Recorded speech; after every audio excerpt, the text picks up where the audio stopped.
ከዚህ በፊት የነበሩ የትምህርት ዘርፉ ስብራቶችን በማስተካከል ረገድ እንደ አዲስ አበባ ከተማ አስተዳደር ለመማር ማስተማር ምቹ ሁኔታዎችን መፍጠር፣ የትምህርት ቁሳቁስ ማሟላትና የተማሪ መምህር ስነ ምግባር ላይ ትኩረት ተደርጎ በመሰራቱ በዘርፉ ውጤት እየተመዘገበ ስለመሆኑ ይገለጻል። በመዲናዋ አዲስ አበባ በ2017 የትምህርት ዘመን በ12ኛ ክፍል ሀገር አቀፍ የመልቀቂያ ፈተና ከፍተኛ ውጤት ላስመዘገቡ ተማሪዎችና ተቋማት ከንቲባ አዳነች አቤቤ በተገኙበት እውቅና ተሰጥቷል።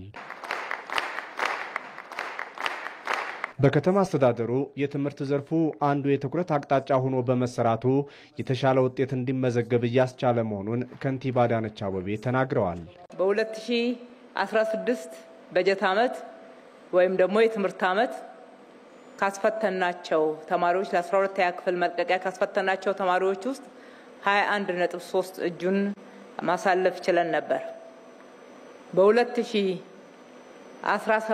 የትምህርት ዘመን ደግሞ ወደ 31 እጅ ማሳለፍ ችለናል። ይህም ብቻ አይደለም። አምና ምንም ተማሪ ያላሳለፈ ትምህርት ቤት ነበረን። በዚህ ዓመት ተማሪ ያላሳለፈ ትምህርት ቤት የለም።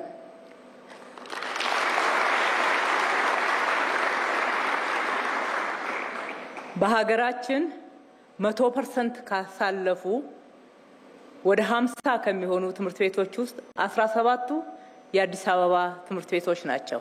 ኢትዮጵያም ለያዘችው የብልጽግና ጉዞ ስኬት ዋነኛው ትምህርት ነው ያሉት ከንቲባዋ አዲስ አበባን የሀገሪቱ የትምህርት ጥራት ማረጋገጫ ማዕከል ለማድረግ እየሰራን ነው ብለዋል።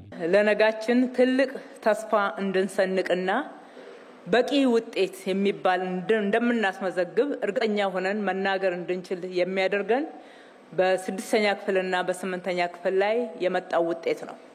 ይሄ ውጤት ከጥቂት ዓመታት በኋላ አዲስ አበባን የሀገራችን የትምህርት ጥራት ማረጋገጫ ትልቅ የቤንችማርኪንግ ማዕከል እንደሚያደርጋት እምነት አሳድረን እየሰራን ያለ ነው። ባስመዘገቡት ከፍተኛ ውጤት በከተማ አስተዳደሩ እውቅና የተሰጣቸው ተማሪዎችም በቀጣይ ሀገርን ለሚያስጠራ ትልቅ ስኬት ስንቅ እንደሚሆናቸውም ገልጸዋል።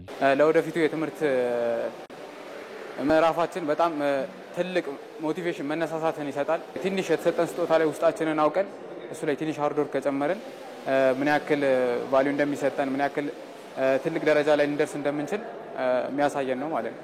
በጣም እዚህ መተን ሪኮግናይዝ መደረጋችን በቤተሰቦቻችን በትላልቅ ሰዎችን ፊት ትልቅ ለኛ ኢንፍሉዌንስ ነው የሚሆነው ወይም ደግሞ ወደ ትልቅ ቦታ ሞር ደግሞ አቺቭ አድርገን በየተለያዩ ቦታዎች ኢንተርናሽናሊም ሀገራችን ኢትዮጵያ ለማስጠራት ትልቅ የሆነ ስንቅ ይሰጠናል ብዬ አምናለሁ።